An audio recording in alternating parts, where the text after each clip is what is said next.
प्रचाराला आता अवघे काही तास शिल्लक राहिलेले आहेत. आपल्याबरोबर जालन्यातील घनसावंगी मतदारसंघाचे अपक्ष उमेदवार शिवाजीराव चोते आहेत.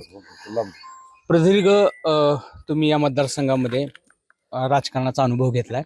गेल्या 25 वर्षातल्या विकासाच्या कामावरती आम्ही उभे आहोत आणि त्यांचा विकासाचा दावा आहे, म्हणजेच अर्थात तुमचे प्रतिस्पर्धी राजेश टोपे यांचे.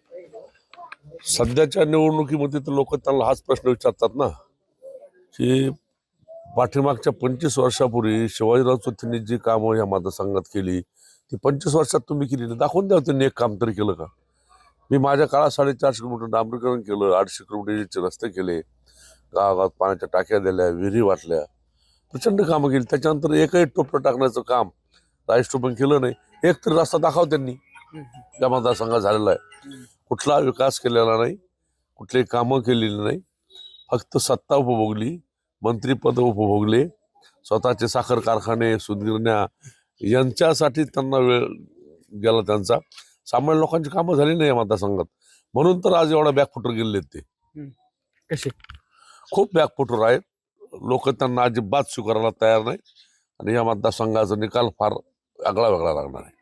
आपल्या मतदारसंघामध्ये एक सामाजिक आंदोलन झाले, मराठा आंदोलन झालं, ओबीसी आंदोलन झालं, त्यामुळे मतदारसंघ ढवळून निघाला. अर्थात त्याचे राजकीय पडसाद देखील आपल्याला पाहायला मिळत आहेत.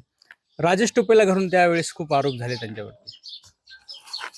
नाही, त्यांनी त्या काळामध्ये राजेश टोपेंनी त्यांना उपोषणाला बसवलं वगैरे अशा प्रकारची चर्चा त्यावेळेस झाली आणि त्यांनी त्यामध्ये पुढाकार घेतला होता. हे जग जाहीर आहे, त्याच्यामध्ये काय लपवण्यासारखं काही नाही.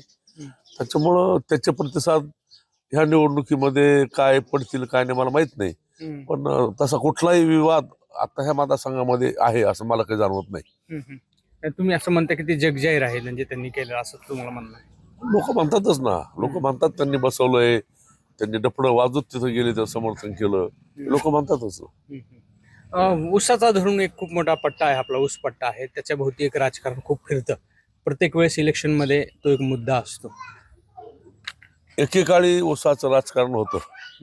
95 साली मी जेव्हा आमदार झालो त्या 2000ला जी निवडणूक झाली 99ला, तर ऊसाच्या राजकारणामुळे मला फटका बसला नाही असं नाही, पण आता ती परिस्थिती झालेली नाही. आता ह्याच तालुक्यामध्ये जवळजवळ 2-3 कारखाने झालेत.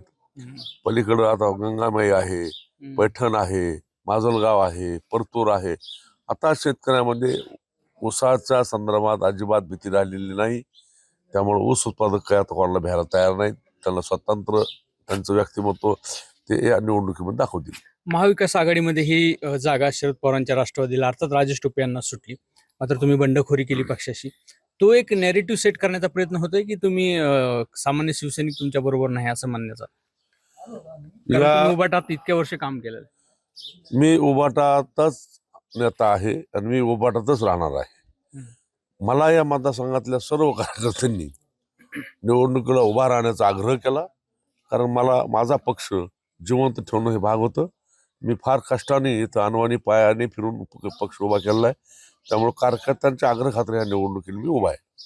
म्हणजे ही मजबुरी होती तुमची असं तुमचं म्हणणं होतं का? मजबुरी नाही, जनतेने आग्रह केला की तुम्ही जो विकास केला तो 25 वर्षात राजेश टोपेंनी केला नाही आणि या मतदारसंघातले रस्ते सामान्य माणसाला न्याय देण्याचं काम हे तुम्हीच फक्त करू शकता, त्यामुळे तुम्ही उभा राहा. आणि तो आग्रह आणि कार्यकर्त्याचा आग्रह याच्यामुळे निवडणुकीला उभा राहायचा निर्णय मी घेतला. म्हणजे उद्धव ठाकरे यांच्या शिवसेनेच्याच शिवसैनिकांचं असं म्हणणं होतं असं तुमचं म्हणणं आहे? सैनिकांचा आग्रह होताच ना, कार्यकर्त्यांचा आग्रह होताच. कुठेतरी पक्षाची बंडखोरी केली असं एक तुमचे प्रतिस्पर्धी उमेदवार म्हणत असतात, किंवा तसा एक दावा आहे आणि ती सहानुभूती मिळवण्याचा प्रयत्न करतायत का ते काय म्हणतायत मला माहित नाही, पण कुणी याला बंडखोरी वगैरे केली असं म्हणत असेल तर मला तरी वाटत नाही बंडखोरी वगैरे केली. मी अन्यायाच्या विरुद्ध या ठिकाणी जनतेवर जो होतो त्याच्या विरुद्ध लढायला उभा आहे आणि तीच शिकवण आम्हाला हिंदुहृदय सम्राट बाळासाहेब ठाकरेंनी दिली. अशी कुठली गोष्ट या प्रचारात अनुभवायला मिळाली की ज्याचा खूप तुम्ही प्रचारात अग्रेसर आहात असं तुम्हाला वाटतं?